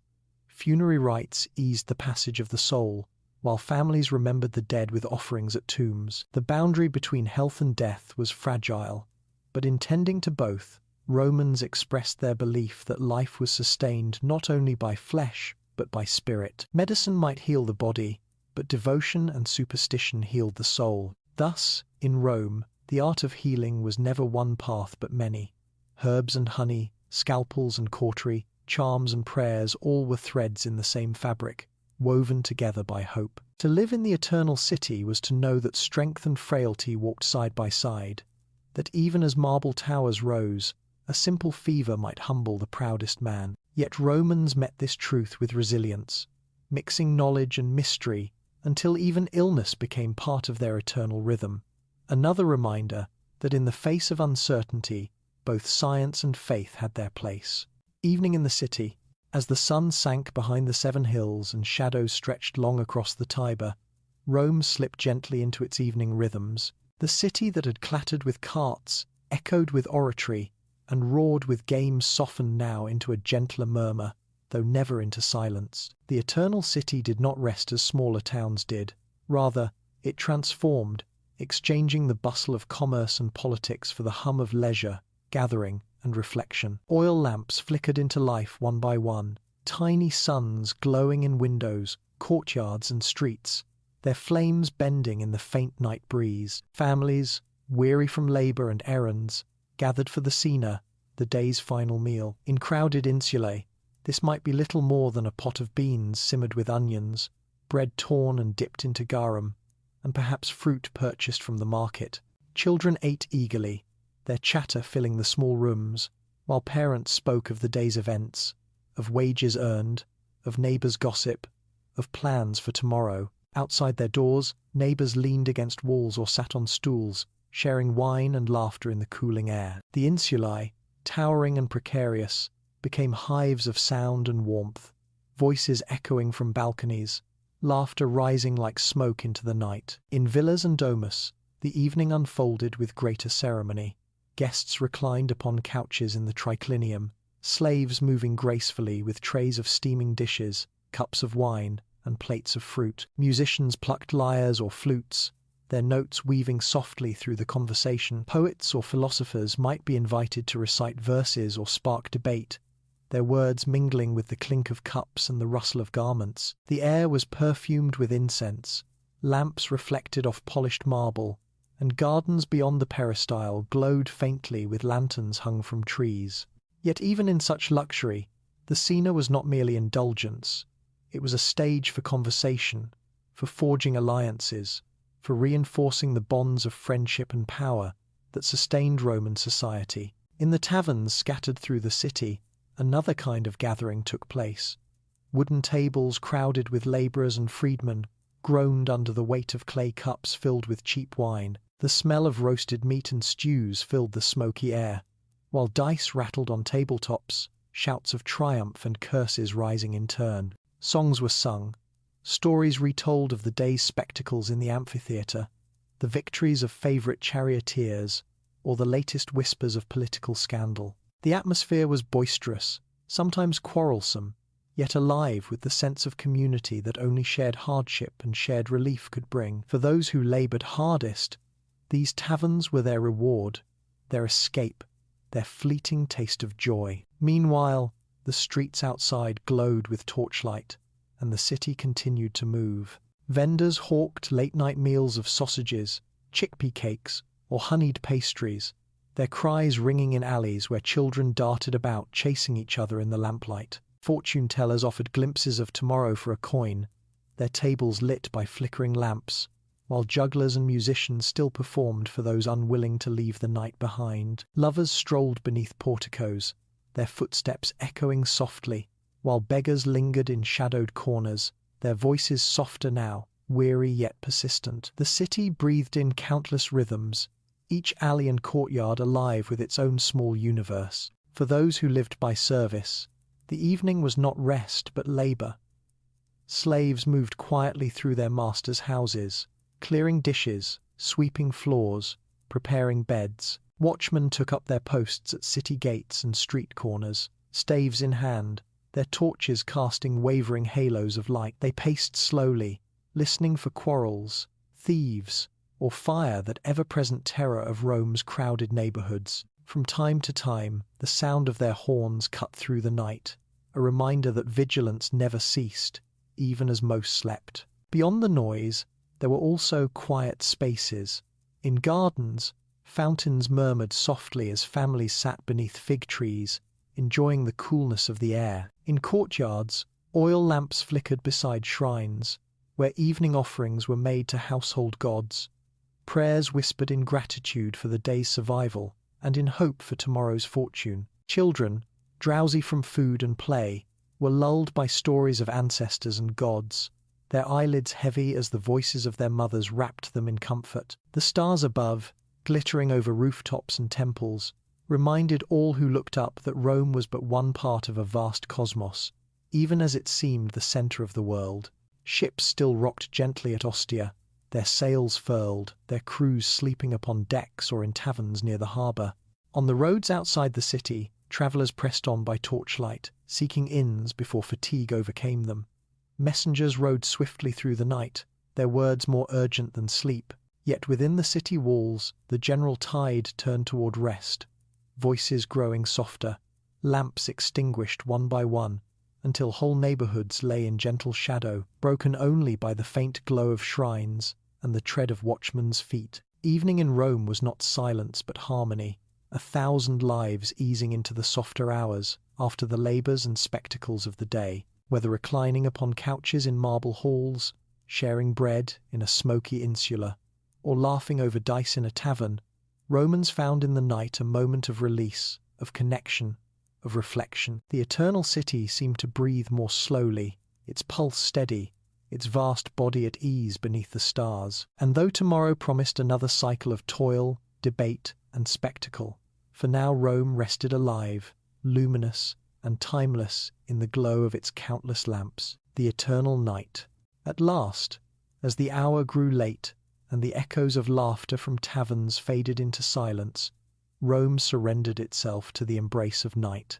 The eternal city, so full of clamor by day, softened into a different presence, vast yet hushed, as though holding its breath beneath the canopy of stars. The lamps that had flickered in countless windows guttered one by one, their oil spent, their flames fading into wisp and smoke. Shadows lengthened into stillness, and only the pale wash of moonlight remained, touching rooftops, colonnades, and the slow-moving waters of the Tiber. In that gentle silver glow, Rome seemed less a city of power than a dream stretched upon stone and water. The watchmen continued their patient patrols, their sandals scraping lightly on cobblestones, their torches glowing like moving stars through narrow alleys. They paused to listen for the cry of quarrels, the whisper of thieves, the crackle of fire. Their horns hung at their belts, ready to sound alarm, though most nights passed without incident, the city at peace with itself after the long labor of day. Dogs barked in the distance, then fell silent, their voices joining the hush that blanketed streets lined with shuttered shops and closed taverns. Even the beggars, weary from pleading, curled into doorways, wrapped in cloaks or rags, surrendering to sleep's mercy. The Tiber flowed steadily, its current dark and secretive, carrying fragments of the day's refuse out toward the sea. Bridges arched silently above, their stones glistening faintly in the moonlight. Along the banks, fishermen's boats rested at their moorings, nets drying in the cool air, their owners sleeping nearby, dreaming of tomorrow's catch. Farther upstream, watermills turned slowly, their steady creak a lullaby for the neighborhoods clustered along the river's bends. The rhythm of water was constant, eternal, as much a part of the city's night as the stars above. In the grand villas, courtyards lay hushed, fountains murmuring softly in the dark, Oil lamps burned low near household shrines, their flames offered to the lairs who stood guard through the night. Masters and mistresses lay in their chambers, their breathing deep and even, while slaves rested in small alcoves or upon mats, their weariness earned by the day's endless tasks. In insulae, families slept in crowded rooms, children curled against mothers, fathers stretched upon straw pallets, the close air filled with the warmth of many bodies. Dreams mingled with snores, sighs, and the occasional murmur of words carried from the realm of sleep. Above them all, the stars shone indifferent yet eternal, a reminder that the gods watched as keenly at night as in day. Not every corner was quiet. In hidden rooms, lovers whispered, their voices soft as silk, their laughter muffled against stone walls. In secret gatherings, philosophers spoke quietly of fate, virtue, and the order of the cosmos, their words carried into the night like sparks. Guards stationed in towers watched the distant horizon, listening for hoofbeats or alarms, their vigil a necessary sacrifice to the city's rest. And in the temples, priests and vestal virgins tended the sacred fires, ensuring they would not falter before morning, their devotion a thread of constancy that wove through Rome's endless hours. Far beyond the city walls, the countryside lay in deep stillness, fields dark beneath the moon, villas silent, villages at rest, roads stretched into shadow, milestones gleaming faintly in the starlight, waiting for the next day's travellers. But even here, Rome's presence was felt in the aqueducts that loomed like ghostly giants against the sky, in the distant watchfires of legions guarding the empire's edges, in the knowledge that from this heart the world itself seemed ordered. Night in Rome was not the absence of life, but its softer expression. The voices of day gave way to the whispers of sleep, the cries of children to the murmur of fountains, the clatter of carts to the gentle sigh of wind between columns.